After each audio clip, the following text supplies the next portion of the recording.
A powerful international financial organization rarely faces a complete failure.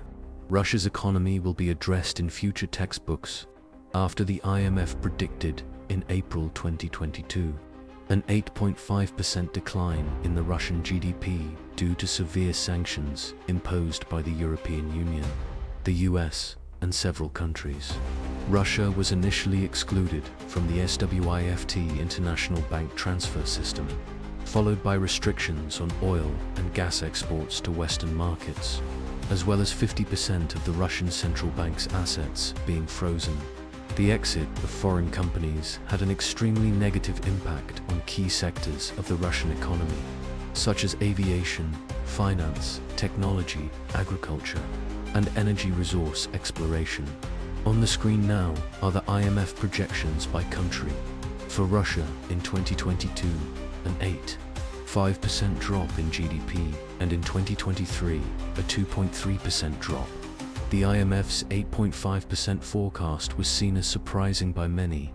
However, analysts from the American company SP Global Market in April 2022 predicted a GDP drop for Russia of at least 11% and an inflation of 17.8% or more.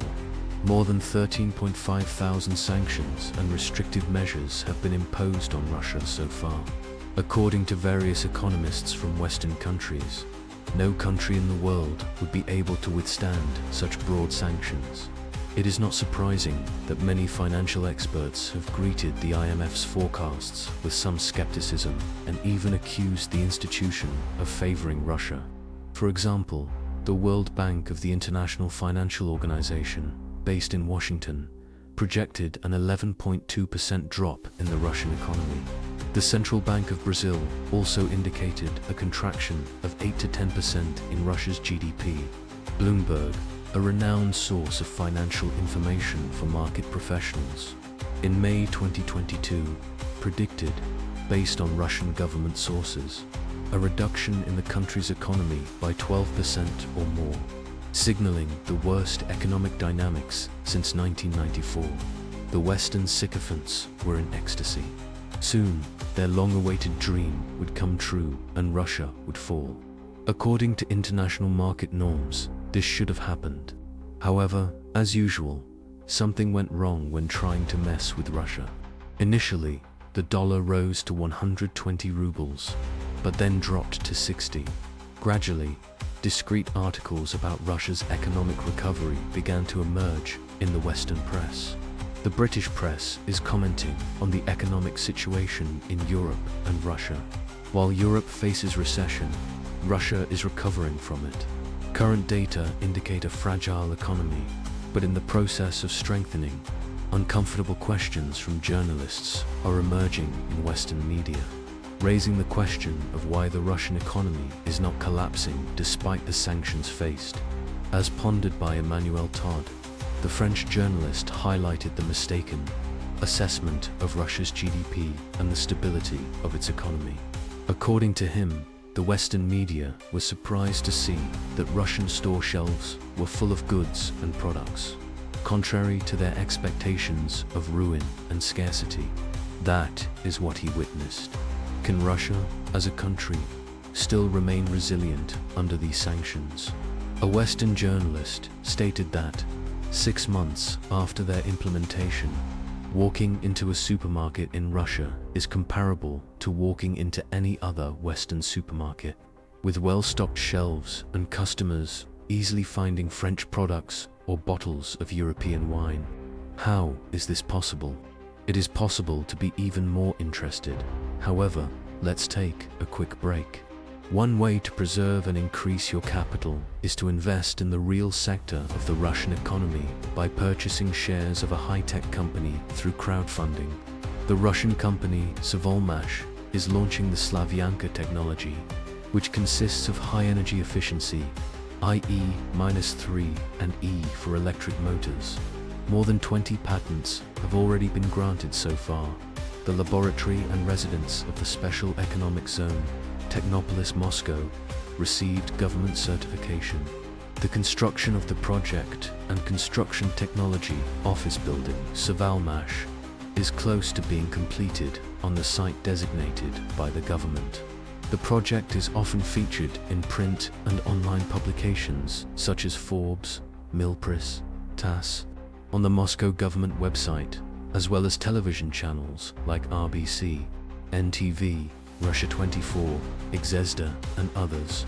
Invited by the Ministry of Defense of the Russian Federation, Savolmash participated in the Army-2022 forum. Savolmash's technologies, present in power tools, motorcycles, and automobiles manufactured in China, have a global reach. The CTTB will enter operation in the third quarter of 2023. The opportunities to acquire shares at low prices in the project will no longer be available after the funding closure. When converted into common shares, the acquired shares will be replaced by shares of the company. Savolmash follows the rewriting of the text. So, let's move on. In a way, it's uncomfortable.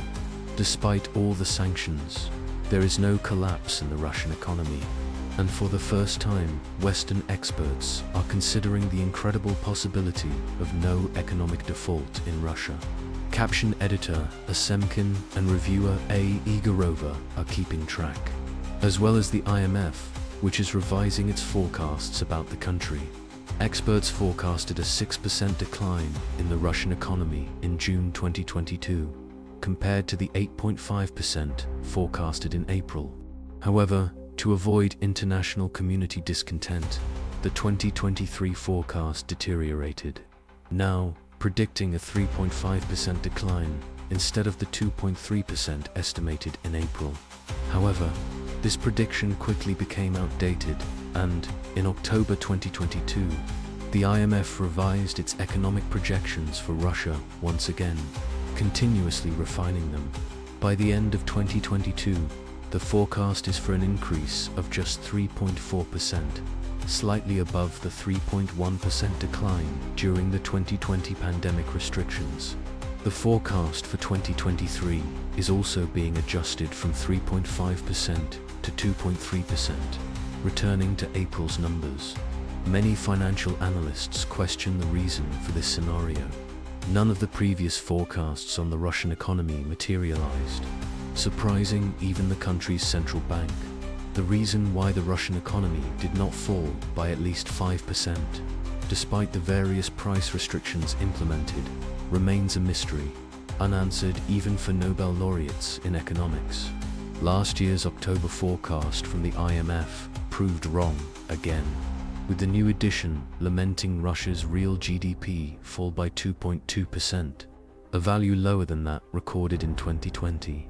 The IMF experts had too revised their predictions for 2023 due to the growth of 0.3% instead of the expected decline in the economy. They aired their predictions for Russia by 3.86 times, which can be considered mere conjecture. The revision of the forecast for 2023, predicting growth instead of decline, demonstrates the capitulation of IMF experts to the Russian economic reality. Unexplainably, yet fact, the sanctions imposed by the West had less impact on the Russian economy than the restrictions generated by the pandemic in 2020. Even in 2015, the economic downturn in Russia was even greater, reaching 3.7%. The way the Russian economy resisted Western sanctions will go down in the annals of the world economy. Now, the decision to be made regarding the Western country is not clear. The Russian economy is rapidly adjusting to the new sanctions. Russian inflation, which reached 11.9% at the end of 2022, is already approaching the average of the European Union, which is 10.4%.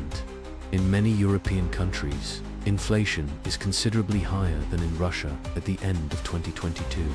Nobody expected the Russian economy to surprise in this way, not even the country's citizens.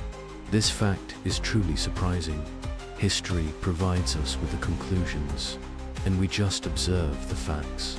Thank you for watching and sharing your opinion in the comments about this subject.